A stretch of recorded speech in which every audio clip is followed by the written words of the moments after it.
Good morning, everyone. Welcome back to the channel. I'm back here at Ciocca Chrysler Dodge Jeep and Ram of Flemington in Flemington, New Jersey.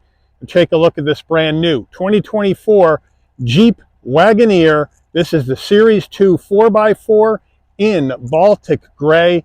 So we're going to check this out, and we're going to see what Jeep is bringing to this full-size SUV segment to compete against that Chevy Tahoe, that Ford Expedition, GMC, and even Cadillac, because they're considering a Wagoneer a step up from their regular Jeep brand. So let's dig in and find out. The front end of the Wagoneer, it looks really beefy. Got that familiar Jeep grille. You have Wagoneer in silver up on top of the hood, and then the chrome around the front grille. We got LED headlights, LED daytime running lamps, LED turn signals, LED fog lamps down below. Full functionality of the grille, top and bottom. I think it's some really nice looking Wagoneer grille. As we come around to the side, our wheel and tire setup on this Wagoneer, it's a 22-inch machined aluminum alloy wheel with the Wagoneer badge in the center cap, standard brake and rotor package. Now, these wheels are wrapped in Pirelli Scorpion Verde all-season tires, 285 on the width, a 45 series sidewall 22s, all four corners, four-wheel drive. And as we move on out, we see that full side profile of this enormous full-size Wagoneer SUV with that familiar boxy shape. Let me know what you think, but I do like the fact that they've kept the silver on the side of the vehicle to about as minimum as you can get.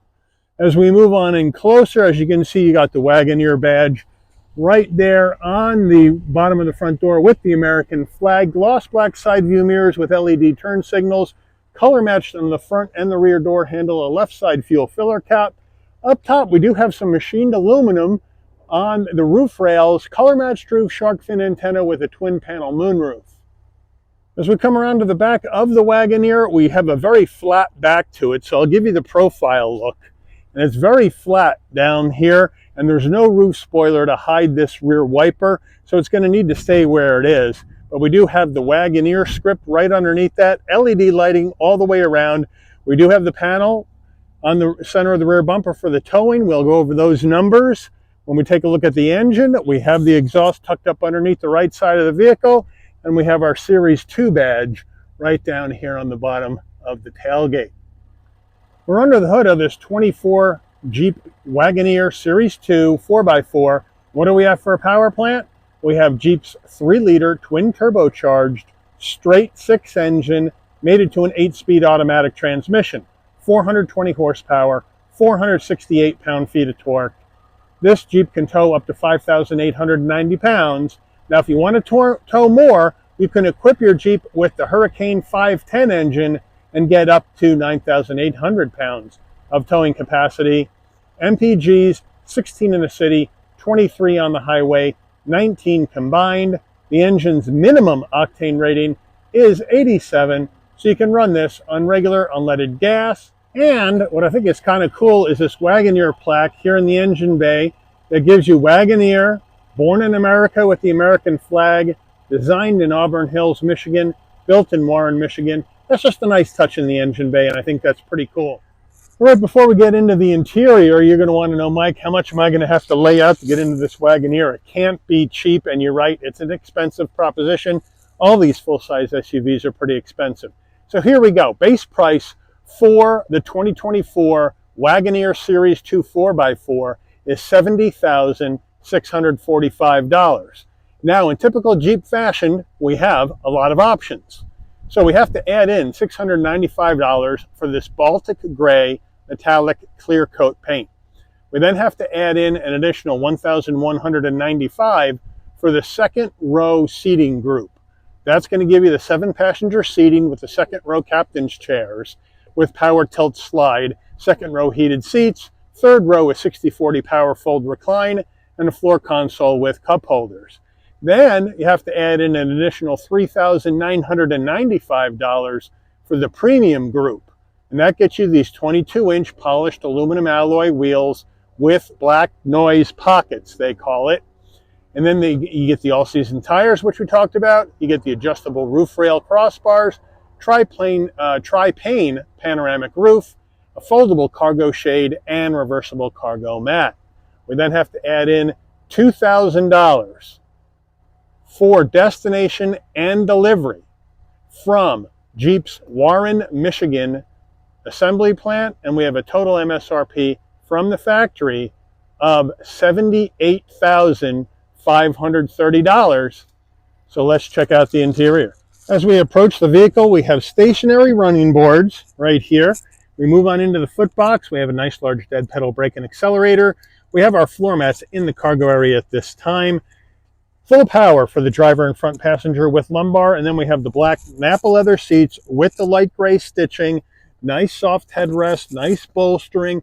It's a nice quality looking interior. Door panels, they look good. Soft touch up top. You got the simulated wood trim around the brushed aluminum door handle. Nice soft armrest with the flat black on the switchgear. The upgraded Alpine sound system up top. Soft touch with the stitching.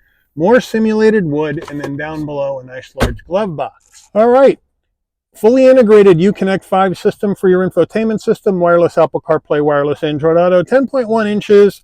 We have dual climate control, heated, 3-stage heated seats, 3-stage ventilated seats, and a heated steering wheel for the driver and the front passenger, so they got you covered there. Pinch to zoom, very good on this Uconnect 5. We can Bluetooth our music. We can get to our Sirius XM or our other channels. We can adjust our comfort settings right here, and there's where you can bring up your dual climate control and all of your seat and ventilated seats settings as well. Everything is done here within the system. Again, you can Bluetooth your phone right here. You have your vehicle settings, which you can go to, and you can go ahead and adjust your second row headrest or fold the third row headrest. Take a look at your cameras.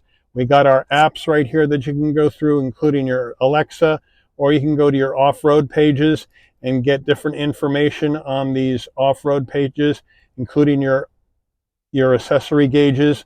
So they have some nice stuff in this system, but as we go to reverse, what do we got? We got a nice large backup camera with the trajectory and the tow center line, and you can zoom on in if you're hooking something up on the back. What we don't have is 360-degree view cameras, and I think in a vehicle this expensive, they should be here. As we come down further, we do have some hard controls to adjust our temperature, defrost, fan speed, that kind of thing. And then way down here, tucked away down there, as you can see, you got a 12-volt, 2 USB-Cs, 2 USB-As, an aux jack, and a wireless charging pad.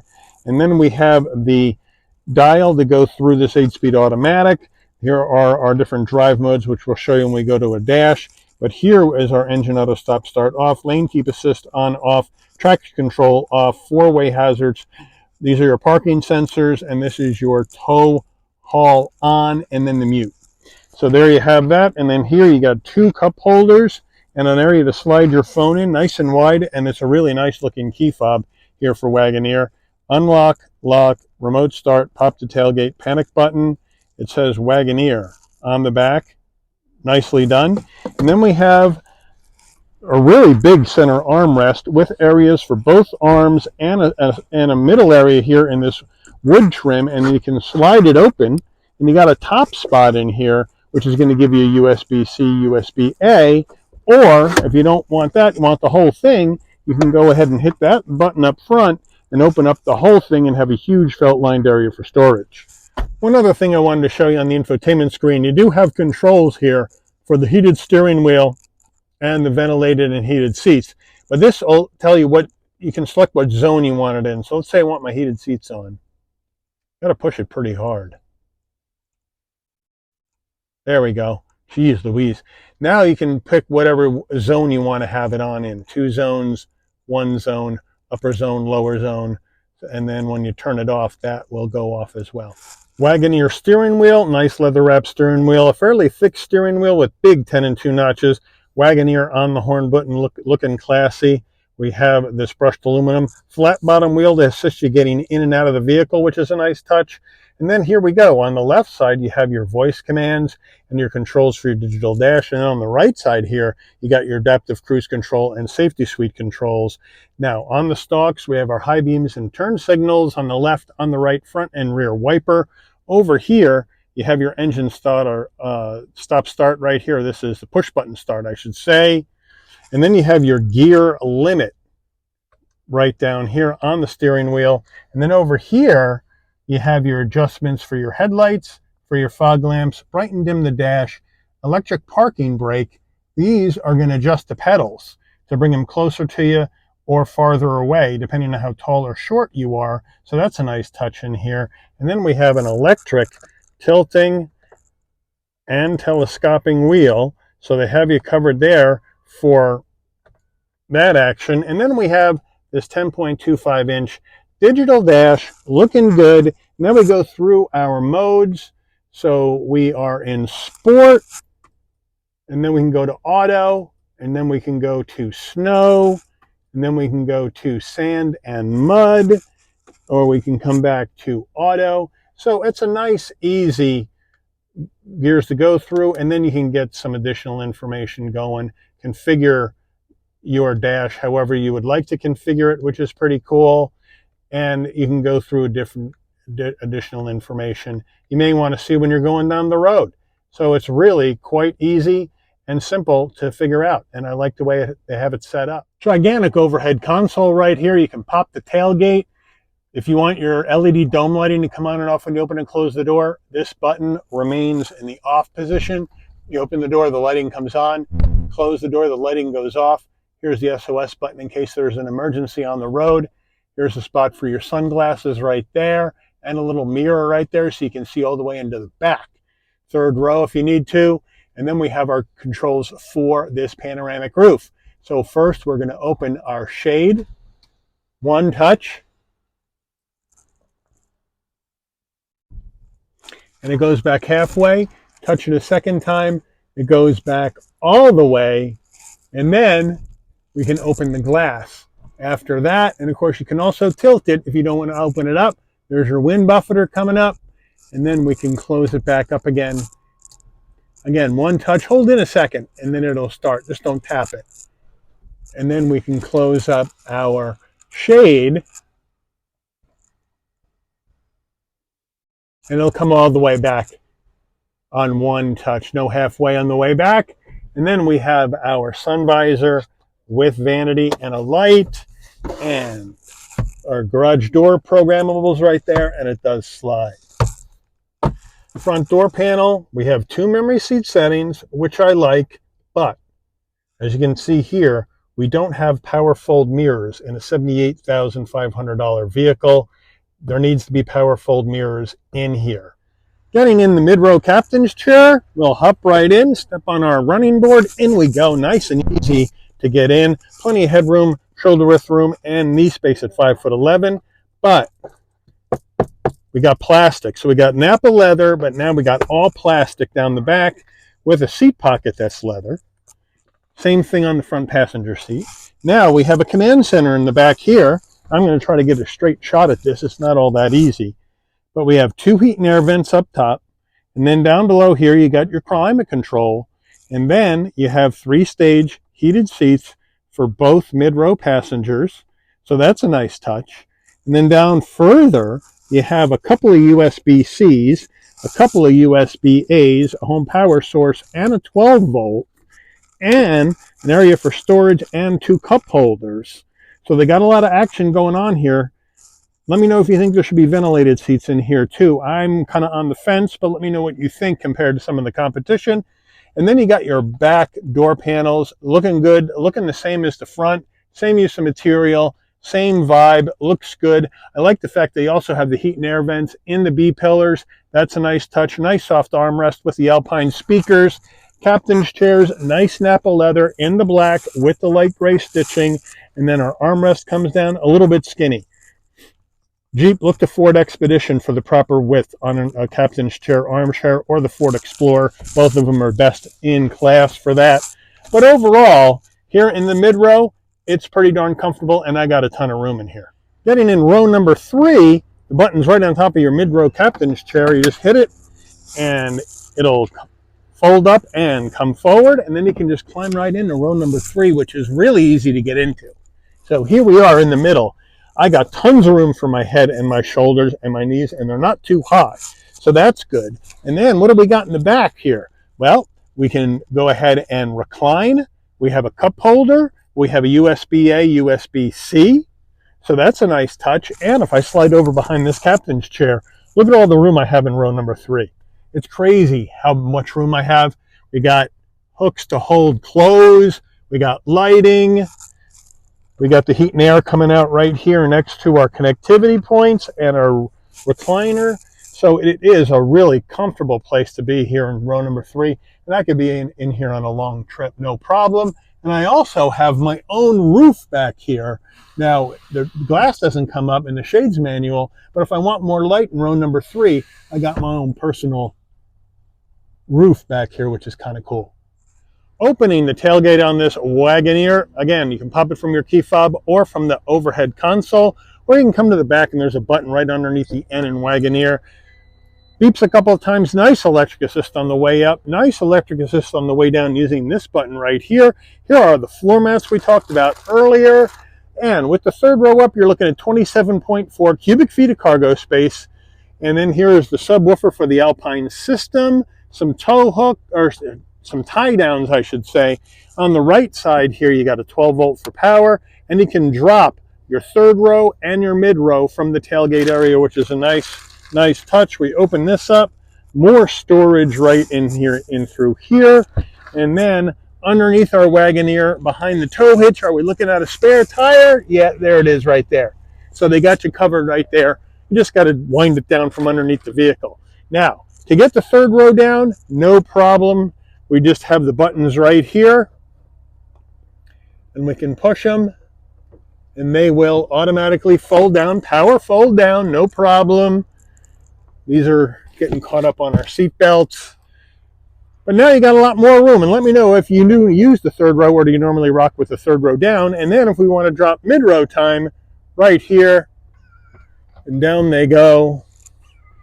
And then with all the seats down, we're looking at 116.7 cubic feet of space in the back of this Wagoneer. But of course, if that's not big enough for you, you can go Grand Wagoneer and get even more. But that means you got to shell out a lot more dollars. So let me know what you think. And you also can power back up the third row, but the mid row, you're going to have to go ahead and do that manually from either door.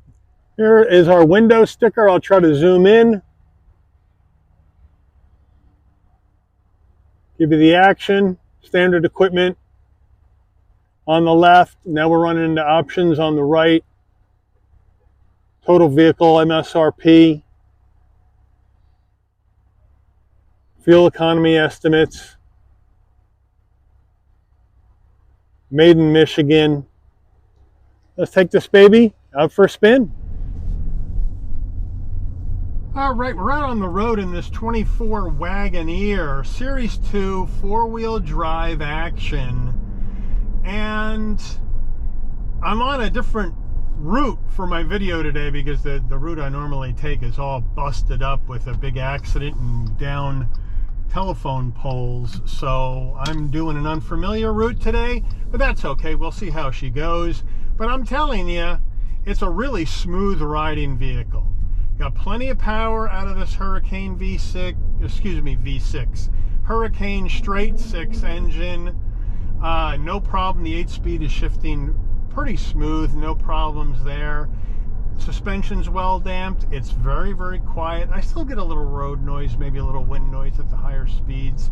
But overall, it's a really comfortable, easy vehicle to drive down the road, as it should be for almost $80,000 in this Wagoneer Series 2 configuration.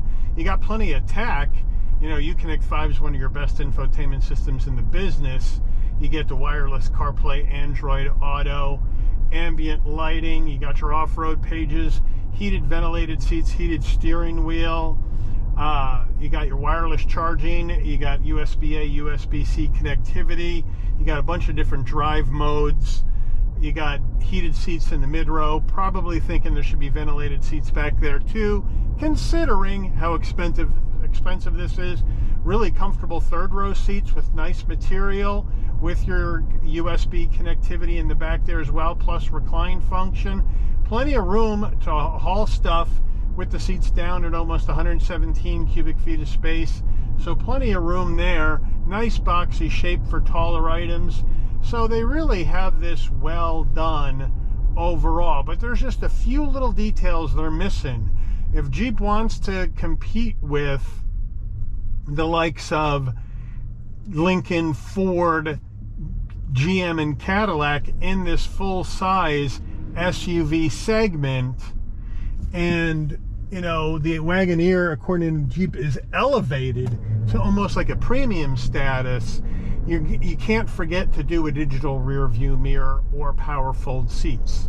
It just doesn't look good when somebody who's been looking at an Escalade or looking at a Navigator comes in and wants to see the Wagoneer competition and goes, where's my power fold mirrors and my digital rear view mirror? It just doesn't look good when that happens. Are they big items in the grand scheme of things? No, but people will notice them when they're looking at vehicles. Just saying. But as far as the car, or excuse me, the SUV drives, it drives really well. It takes off really well. We're going to do a takeoff right here from this left turn.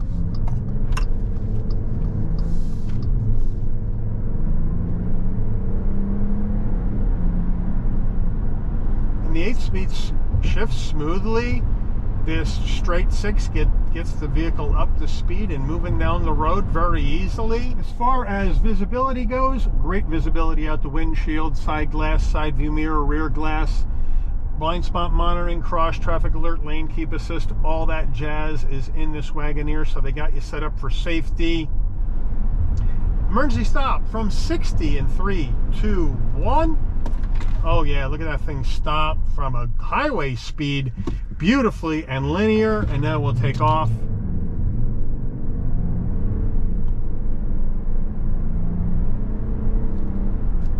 Nicely done, nicely done. And for a large vehicle, we have a turning radius of 19 feet. For a big full-size SUV, that's pretty good. So we're going to get a spot here in a minute where we can try that out and see how it goes. Here we go. Yeah, that comes right around. Yeah, that's all right.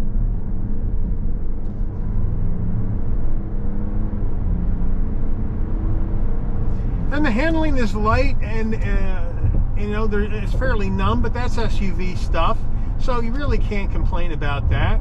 But overall, it feels good. It feels good to me, and I like how it drives. I like how it steers. I like this Hurricane Straight 6 engine.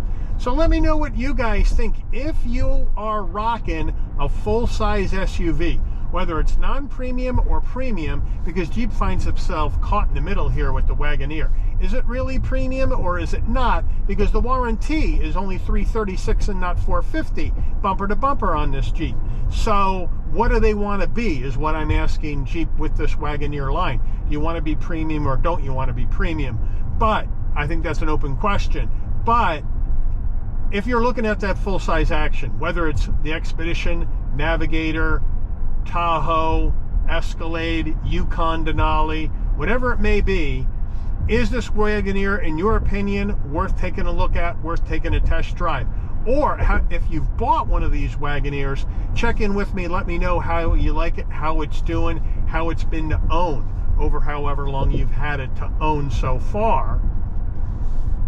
And let me know what you think about this and how it's equipped, and whether you agree or disagree with me on some of my criticisms. Let me know that in the comments. But I do want to thank Ciocca, Chrysler, Dodge, Jeep, and Ram for allowing the channel access to this 2024 Jeep Wagoneer Series 2 4x4 for review today. I'd like to thank all of you for watching. If you enjoyed this video, please consider giving it a like. Please also consider subscribing and turning on that notification bell so you'll never miss another Shabby's Rides video. And I'll see all of you on the rebound. Take care, everyone.